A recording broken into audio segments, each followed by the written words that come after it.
आपने अपनी गवाही में बताया कि आप 25 सालों से नशा करते थे। मैं दिन रात जी दारू पींदा रहंदा ਸੀਗਾ ਸ਼ਰਾਬ ਦੇ ਨਸ਼ੇ ਵਿੱਚ ਡੁੱਬੇ ਰਹਿੰਦਾ ਸੀ 24 ਘੰਟੇ ਜੀ। मेरा लीवर पूरी तरह से डैमेज हो चुका था और खाता पीता तो उल्टा बाहर आ जाता था अगर कुछ भी खाता था। एक बार तो मेरा ऐसा दिल कर रहा गया था भी चलो कुछ खा के अपनी ये जीवन की जो सांसें चल रही है इसको रोक ही दूँ, ऐसी ज़िंदगी का क्या लेना है। उस दिन प्रेयर की फादर साहब ने मेरे लिए मैंने रिसीव किया कि हाँ मेरे हालात बदलेंगे। और आज 1 साल बाद मैं फिर गवाही देने आया हूँ।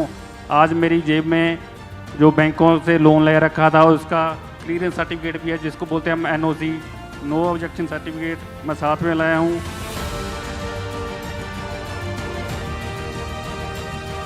संदीप सिंह है जी। कहाँ के रहने वाले हैं आप? लुधियाना के रहने वाला हूँ सर। आपने अपनी गवाही में बताया कि आप 25 सालों से नशा करते थे। हाँ जी। किस चीज़ का नशा करते थे भाई आप पिछले 25 सालों से? मैं दिन रात जी दारू पींदा रहंदा ਸੀਗਾ ਸ਼ਰਾਬ ਦੇ ਨਸ਼ੇ ਵਿੱਚ ਡੁੱਬੇ ਰਹਿੰਦਾ ਸੀ 24 घंटे जी। कितना नशा करते थे? हर रोज कितनी शराब पीते थे आप? 1 बोतल दारू की पी जाता था मैं डेली। और पिछले 25 सालों से हर रोज ऐसा ही होता था? हाँ जी हाँ जी। और आपने अपनी गवाही में बताया कि सुबह उठने के बाद आप सबसे पहले शराब का नशा करते थे। हाँ जी। तो क्या होता था अगर आपको शराब नहीं मिलती थी तो आपको क्या क्या दिक्कतें आती थी? कैसा स्वभाव था उस समय आपका? जिस दिन मैं शराब नहीं पीता था रात को मेरे को पूरी रात नींद नहीं आती थी, सारी रात मैं पंखे की तरफ देखता रहता था और सुबह को 4 बजे सोना 1 घंटे के लिए, उसके बाद फिर उठ जाना और सुबह उठते ही फिर दारू पीने लग जाना। और इसी शराब की वजह से आप अपने परिवार के साथ लड़ाई झगड़ा भी करते थे। हाँ जी। तो क्यों लड़ाई झगड़ा करते थे? क्या कहते थे आपके परिवार वाले जब आप रोज शराब पीते थे तो उस समय आपका लड़ाई झगड़ा होते थे? क्या कहते थे उस समय आपके परिवार वाले? वो यही बोलते थे भी दारू कम पिया कर, ये सेहत के लिए अच्छी नहीं होती है, सेहत ख़राब कर देगी, आपकी लाइफ बहुत मुश्किल से मिली है तो इसको मत ऐसे ख़राब करो। अगर मेरे को कोई रोकता था तो मैं उनके ऊपर उल्टा गुस्सा होने लग जाता था। तो उसके बाद आपने शराब पीना छोड़ा नहीं मगर आप हर रोज शराब पीते गए? हाँ जी हाँ जी, डेली और पीता था। हर रोज आप 700-800 रुपए की शराब पी लेते थे? हाँ जी। शराब और बहुत जितनी पी। आपने बताया कि आपकी इनकम थी उसका आधे से ज्यादा हिस्सा आप नशे में उड़ा देते थे? डेली 1000 की तकरीबन दारू पी जाता था मैं जी। और जिसके कारण आपने बताया कि आपको काफी ज्यादा आर्थिक तंगी भी होने रही थी? हाँ जी, मेरी काफ़ी प्रॉपर्टी लॉस हो गई। एक गाड़ी निकाली हुई थी, गाड़ी भी बिक गई। 2 दुकानें थी, दुकानें भी बिक गई। और बच्चे की स्कूल की फीस वो अलग से खड़ी होगी सिर पर। मतलब एक तरफ से कर्जा ही हो गया था पूरा मैं जी। और फिर भी आपने शराब नहीं छोड़ी। और आपने कभी छोड़ने की कोशिश की थी शराब को? बहुत कोशिश की मैंने, कई यूट्यूब पर देखा अभी ऐसे ऐसे ये दवाई बनाकर पियोगे तो आपकी शराब छूट जाएगी, तो फिर भी मेरी छूटती ही नहीं थी वो शराब। तो भाई आपने बताया कि जब आप इतना नशा कर रहे तो उसका असर आपके शरीर पर भी होना शुरू हुआ? हाँ, शरीर में मेरे लीवर OTPT बहुत ज़्यादा बढ़ गया था और रोटी पचती नहीं थी। अगर खाता था तो उल्टी के द्वारा बाहर आ जाती थी। और कई डॉक्टर की दवाई भी वगैरह ली और दवाई के साथ फिर दोबारा ड्रिंक कर लेनी और दवाई का असर भी नहीं रहना। और भाई जब आपके शरीर पर इतना ज़्यादा असर होने लगा कि आपने बताया कि आपके लीवर में इतनी ज़्यादा इन्फेक्शन हो गई थी कि आपका खाना जो था, जो भी आप खाते थे वो आपको डाइजेस्ट नहीं होता था, वो आपको उल्टी आ जाती थी उसी समय? हाँ जी, उल्टी आती। एक रोटी से ज़्यादा मैं एक दिन में खाता नहीं था। और जब डॉक्टरों के पास आपने चेकअप करवाया, डॉक्टर ने आपको बताया कि आपके लीवर में काफ़ी ज़्यादा इन्फेक्शन हो चुकी है और उसके बाद उसने आपको दवाई दी? दवाई दी और दवाई के साथ फिर मैं वही शराब पी लेता था। दवाई ने असर किया ही नहीं। आपने दवाइयों के साथ भी अपना शराब का नशा जारी रखा? आप दवाई भी खाते थे और शराब भी पीते थे? हाँ जी। शराब और के जिसकी वजह से आपने अपनी गवाही में बताया कि आपकी हालत और भी ज़्यादा बिगड़ गई थी? मेरा लीवर पूरी तरह से डैमेज हो चुका था और खाता पीता तो उल्टा बाहर आ जाता था अगर कुछ भी खाता था। और उसकी वजह से आपको लुधियाना के काफ़ी बड़े बड़े हॉस्पिटल्स में आपको एडमिट करवाया गया? हाँ, 2-3 मशहूर हॉस्पिटल हैं। आर्मी का भी हॉस्पिटल है, वो वहाँ भी रहे पर किसी से कोई फ़र्क नहीं पड़ा। और आपने बताया कि जब आप इतने ज़्यादा बीमार हुए, आपका लीवर पूरी तरह डैमेज हो चुका था, एक लुधियाना के सबसे बड़े हॉस्पिटल में पहले आपको भर्ती करवाया गया, वहाँ से आपको जवाब मिल गया, उन्होंने जवाब दे दिया। फिर एक और बड़े हॉस्पिटल में आपको एडमिट करवाया गया, वहाँ से भी आपका कोई इलाज नहीं हो पाया। फिर एक तीसरा लुधियाना का बहुत बड़ा हॉस्पिटल है, वहाँ से आपका ट्रीटमेंट चला, वहाँ से आपने लगातार दवाइयाँ खाई मगर वहाँ से भी आपको कोई आराम नहीं मिला, कोई फ़र्क नहीं पड़ा? नहीं जी। क्योंकि आप नशा नहीं छोड़ पा रहे थे, आप दवाइयाँ भी खा रहे थे, उसके साथ में आप लगातार ड्रिंक भी करते जा रहे थे, दवाई का असर ही नहीं होता था। हाँ जी। और इतनी ज़्यादा शराब पीते थे कि आपका परिवार बहुत दुखी हो चुका था। हाँ जी। और आपने भी बहुत बार छोड़ने की कोशिश की शराब मगर आप छोड़ नहीं पाए? नहीं जी। और आपने बताया कि आपने अपनी नौकरी खो दी, उसके बाद आपने अलग अलग जॉब करनी स्टार्ट की और जॉब पे ज़्यादा से ज़्यादा आप 1 महीना टिकते थे। 1 महीना, ज़्यादा से ज़्यादा 1.5 महीना, बस इससे ज़्यादा। रात को दारू पी लेनी, आकर सुबह लेट उठना, 11-12 बजे तक सोते रहना, और सुबह जब ड्यूटी पर लेट पहुंचना तो उसने 1 आध महीना देखना, उसके बाद बोल देना आप अपने घर पे रहो, इतना लेट आदमी जो आएगा। हम तो सोचते हैं फौजी बंदे टाइम के पाबंद होते हैं, और आप तो उल्टा लेट आते हो।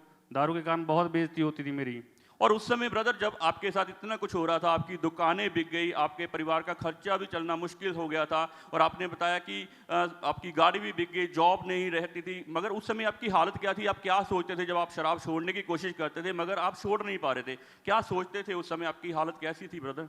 एक बार तो मेरा ऐसा दिल कर रहा गया था भी चलो कुछ खा के अपनी ये जीवन की जो सांसें चल रही है इसको रोक ही दूँ। ऐसी ज़िंदगी का क्या लेना है, किसी के ऊपर अपने घर वालों के साथ झगड़ा करता हूँ और जगह जगह पर बेइज्जती होती है, तो ऐसी लाइफ से मर जाना ही अच्छा है।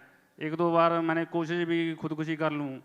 आप पूरी तरह से अपनी लाइफ से निराश हो चुके थे क्योंकि नशा आपके अंदर था, आप नशे को छोड़ नहीं पा रहे थे। जब आपको नशा नहीं मिलता था, आपको तलब लगती थी, पूरी पूरी रात आप सो नहीं पाते थे, दिन में शराब पीकर अपने काम पर जाना जिसकी वजह से आपको काम से निकाल देते थे, पूरी तरह से निराश हो चुके थे। बिल्कुल ही लाइफ होने ना होने से कोई मतलब नहीं रह गया था। और जब इतनी ज़्यादा निराशा में थे तो उसके बाद आपने बताया कि आपने सुसाइड करने भी की कोशिश की, मगर आप सुसाइड करने की कोशिश करते थे मगर फिर अपने बच्चों की तरफ आपने बताया कि मैं देखता था कि इनका क्या होगा। आप पूरी तरह से निराश थे उस समय। हाँ जी। तो कैसे पता चला आपको यीशु मसीह के बारे में और चर्च के बारे में? फिर कैसे पता चला आपको? एक प्रभु का दास आया हमारे घर में, उन्होंने बताया और चर्च के बारे में, और घर में प्रेयर भी की। उल्टा मैंने अपनी वाइफ को डांटा भी ये तू हर एक किसी के पास अपना रोना रोने लग जाती है, भी ये दारू पीते हैं, ऐसे करते हैं, तमाशा तो उन्हें मेरा बना दिया है। उल्टा झगड़ा करने लग गया मैं उनसे। और पहली बार आपको जब परमेश्वर के दास आपके घर में गए, वो परमेश्वर के दास जहाँ पर आते हैं और हमारे स्पिरिचुअल फादर के वो आत्मिक सन है, उन्होंने इनको परमेश्वर का वचन सुनाया, इनको सुसमाचार सुनाया। और उसके बाद भाई जब आपने सुसमाचार सुना तो आपने अपनी वाइफ को डांटा कि आप क्यों इनसे सुसमाचार सुन रहे हो? मैंने उसको डांटा भी, आप हर एक को इधर आकर बुला लेते हो भी, हाँ ऐसी दारू पीता है, ये करता है, वो करता है। चलो फिर भी मैंने अब उसी की बात पे झगड़ा हो गया घर में भी, हाँ आप उसको क्यों घर में लेकर आए, तो काफ़ी मैंने गाली गलौज किया। तो फिर रात को सोते सोते मेरे को सपना आया भी तू एक बार अपनी वाइफ की बात मान कर देख ले, क्या पता तेरी ज़िंदगी सुधर जाए। और तो उसके बाद फिर आप 14 नवंबर 2021 को पहली बार और चर्च में आए। हाँ जी, 14 नवंबर 2021 को आया जी। और भाई 14 नवंबर 2021 को आप जब पहली बार और चर्च में आए, जब आपने परमेश्वर के भवन में कदम रखा, आपने वर्शिप सुनी और आपने आराधना की और उसके बाद गवाहियां हुई और उसके बाद परमेश्वर के दास ने जब वचन सुनाया तो क्या सोचा, क्या आपके मन में उस समय चल रहा था? पहले बार तो मेरे को ऐसा लगा भी जी, जब आया मेरे को ऐसा लगा भी सब इनके खुद के बंदे हैं, सभी को ऐसा बोल रहे हैं, तभी ऐसे आगे आकर बोलते हैं, सभी सिखाए हुए हैं, ऐसी कोई बात हो ही नहीं सकती। मैं बिल्कुल विश्वास नहीं करता था इस बात पे, और ना ही मेरे को कुछ ऐसा महसूस हुआ था पहली बार।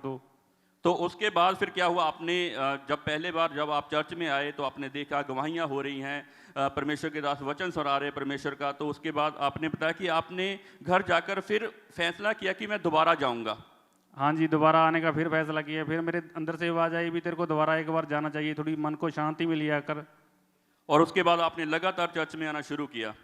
हाँ जी, आना तो शुरू किया, पर रास्ते में बहुत सी अड़चनें आई। और 22 दिसंबर 2021 को आप शोभा यात्रा में आए। हाँ, 22 सितंबर को आया मैं और मेरा फ्रेंड थे। मैंने उसको बोला चल यार मेरे साथ चल, तेरे को एक अच्छी जगह लेके चलता हूँ। तो उसको साथ में लाया, हम बाइक पर दोनों आए। तो उस दिन पवित्र आत्मा ने मेरे को छुआ पहली बार। और भाई उसके बाद आपने 25 दिसंबर 2021 को सैटरडे जो क्रिसमस मीटिंग थी, क्रिसमस सेलिब्रेशन की मीटिंग थी, आप उसमें आए और उस दिन परमेश्वर के दास ने प्रेयर की। हाँ, उस दिन प्रेयर की फादर साहब ने मेरे लिए, मैंने रिसीव किया भी हाँ मेरे हालात बदलेंगे। और आज 1 साल बाद मैं फिर गवाही देने आया हूँ। आज मेरी जेब में जो बैंकों से लोन ले रखा था उसका क्लियरेंस सर्टिफिकेट भी है, जिसको बोलते हैं हम NOC, नो ऑब्जेक्शन सर्टिफिकेट, मैं साथ में लाया हूँ। कई बार लोग बोलते हैं ये पहले से सिखाया हुआ है, इसलिए मैं अपना सर्टिफिकेट साथ में लेके आया हूँ। तारीफ करें। परमेश्वर जब हमारे जीवन में आता है तो सब तरफ से हमें आशीष देता है, क्योंकि जब वो आशीष देता है तो उसमें दुख नहीं मिलाता। वो हमारी सारी दुखों के लिए, हमारी सारी परेशानियों को स्लीप पे चढ़ गया। तारीफ करें यीशु मसीह के लिए जोर से। और आइए उस प्रेयर को सुनते हैं अपने टीवी स्क्रीन के ऊपर, जो परमेश्वर के दास ने प्रेयर की थी, हम टीवी स्क्रीन पे सुनेंगे।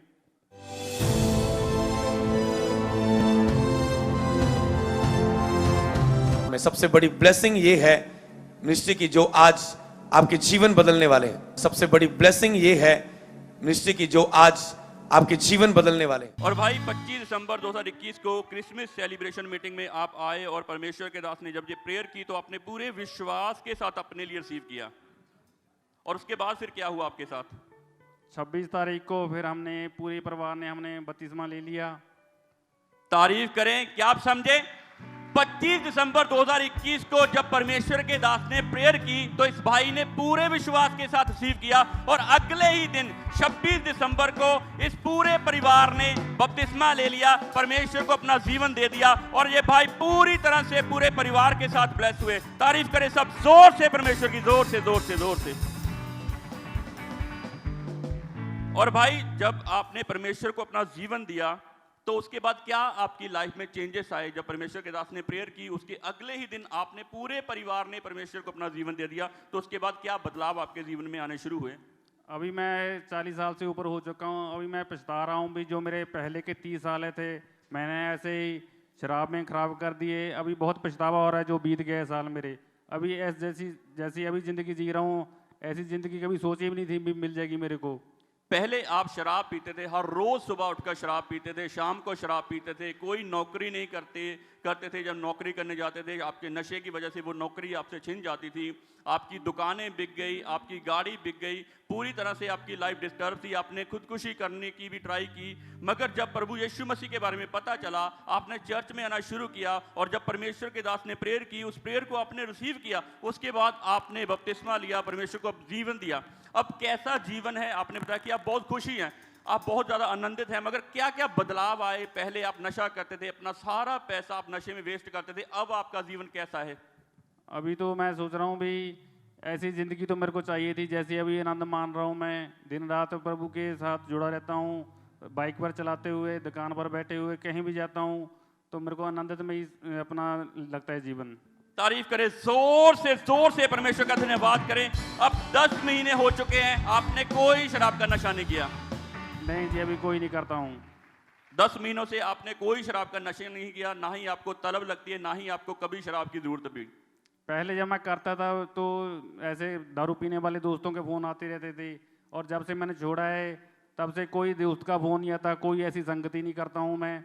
जो भी मिलता है प्रभु का बंदा ही मिलता है मेरे।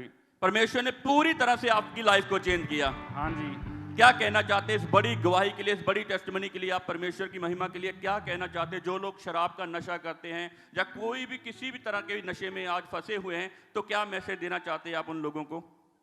मैं 2 शब्द प्रभु की महिमा के लिए बोलूँगा। तेरे नाम तज यीशु जो नफरत कर दे, मेरे ना ते ए खास तू कर दे, जो दूर ने तैतों। अरे तालियां तो बजा दो भाई, ताली तो बजाओ। नेड़े अरदास यीशु जी चरना विच तेरे, अरदास यीशु जी चरना विच तेरे, तेरे दूर ने तैतों आ जावन नेड़े, अरदास यीशु जी चरना विच तेरे।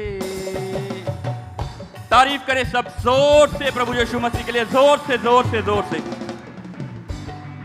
क्योंकि प्रभु यीशु मसीह ने कहा ना तो तेरे बल से ना ही तेरी ताकत से कुछ होगा, मगर जो कुछ होगा मेरे आत्मा की सामर्थ के द्वारा होगा। उसने कहा जब मेरा आत्मा तुम पर उतरेगा तब तुम सामर्थ पाओगे, तुम्हारा जीवन सेम नहीं रहेगा, वो बदल चुका होगा। क्योंकि उसने कहा मैं तुम्हें वो शांति, वो आनंद दूंगा जो ये संसार तुम्हें कभी नहीं दे सकता। और हमने ये अपनी आंखों से देखा और कानों से सुना कि ये भाई 25 सालों से शराब का नशा कर रहे थे, मगर यीशु मसीह जब इनके जीवन में आए तो आज ये परमेश्वर की महिमा के लिए बोल रहे हैं, गाकर इन्होंने परमेश्वर की महिमा की। ये है जीवन बदलने वाला प्रभु यीशु मसीह। उसने कोई जात नहीं बदली, उसने कोई धर्म नहीं बदला, उसने जीवन बदल दिया। आज ये भाई अपनी गवाही के साथ खड़ा है। तारीफ करे सब जोर से परमेश्वर की, जोर से जोर से।